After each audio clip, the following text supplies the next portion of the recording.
एक गांव था, नाम था पुंगपुर। वहीं रहता था अपना हीरो पुंग पुंग। उसका काम था लोगों के मजे लेना और मेहनत वाले काम से मीलों दूर भागना। एक दिन पुंग पुंग गांव के पुराने पीपल के पेड़ के पास से गुजर रहा था। तभी उसने देखा पेड़ के नीचे एक साधु बाबा गहरे ध्यान में बैठे हैं और उनके सामने एक लाल रंग की टोपी रखी है। देखते ही पुंग पुंग धीरे से साधु के पास गया और पूछा, ओ बाबा, आप साधु हो या सर्कस के जोकर जो इतनी रंगीन टोपी संभाल के रखे हो? सुनते ही साधु ने टेढ़ी आंख से घूर के बोला, ये सत्यवादी टोपी है बेटा, जो भी इसे पहनेगा उसके अंदर का सारा सच बाहर आ जाएगा। सिर्फ 20 रुपए दे और ले जा। पुंग पुंग को यकीन नहीं हुआ, फिर भी उसने 20 रुपए दिए और टोपी पहन ली। टोपी पहनते ही पुंग पुंग जोर से चिल्लाया, मैंने पिछले 5 दिन से नहाया नहीं और कल रात मैंने सरपंच के आंगन से पपीता चुरा के खाया। पुंग पुंग ने फट से टोपी उतारी और हाँफने लगा। बाप रे बाप, ये टोपी तो सीधा अंदर का सिस्टम हिला देती है रे। फिर अगले दिन पुंग पुंग ने सड़क किनारे बोर्ड लगाया, अपने पति का सच जानो,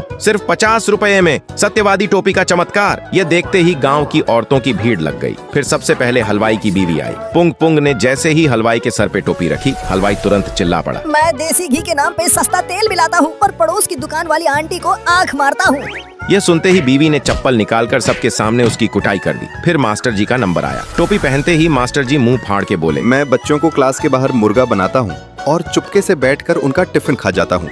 देखते ही देखते पुंग पुंग पूरे गांव में फेमस हो गया। लेकिन एक दिन गांव का खड़ूस जमींदार अपने पहलवान के साथ गुस्से में पुंग पुंग के पास आया और दहाड़ा, बहुत नाटक चल रहा है तेरा पुंग पुंग। ये टोपी मेरे पहलवान को पहना, मुझे जानना है इसने मेरे कितने पैसे चुराए हैं। पुंग पुंग डर के मारे कांपने लगा और जैसे ही वह पहलवान के पास जाने लगा, अचानक फिसल गया और वह टोपी उछल के सीधा जमींदार के सर पे जा गिरी। टोपी सर पे गिरते ही जमींदार चीख पड़ा, मैं बाहर से ही गुस्से वाला दिखता हूँ, असल में रात को मुझे अंधेरे से बहुत डर लगता है और मैं अपनी बीवी का हाथ पकड़ के सोता हूँ। सुनते ही पूरा गांव लोटपोट होके ठाके मार के हंसने लगा। लेकिन जमींदार शर्म और गुस्से से लाल टमाटर हो गया और लाठी उठाकर पुंग पुंग के पीछे दौड़ पड़ा। लेकिन पुंग पुंग भागते हुए सीधा उसी साधु के पास आया और उनके पीछे छुप गया। तभी साधु जोर जोर से हंसते हुए बोले, अरे जमींदार साहब रुको, गुस्सा मत करो, ये कोई जादुई टोपी नहीं है। फिर साधु ने जमींदार के सर से टोपी उठाई और टोपी के अंदर से एक बिच्छू निकाल के बोला, इस टोपी में मैंने एक खतरनाक बिच्छू छुपा रखा है, इसलिए जैसे ही कोई इसे पहनता है ये सीधा सर की नस पे काट लेता है और दर्द के मारे सारा सच उगल देता है। पुंग पुंग सुनते ही चक्कर खा के बेहोश हो गया और जमींदार ने अपने सर पर हाथ रख के देखा, उनके सर पे अंडे के आकार का एक बड़ा सा गुम्मड़ निकल आया था। जमींदार के सर पे गुम्मड़ देख के पुंग पुंग होश में आते ही बस इतना बोला, बाबा ये टोपी नहीं, ये तो फुल टॉर्चर मशीन है रे। तो दोस्तों, अगर आपको भी पुंग पुंग की तरह ऐसी सच उगलवाने वाली टोपी मिल जाए तो क्या करोगे?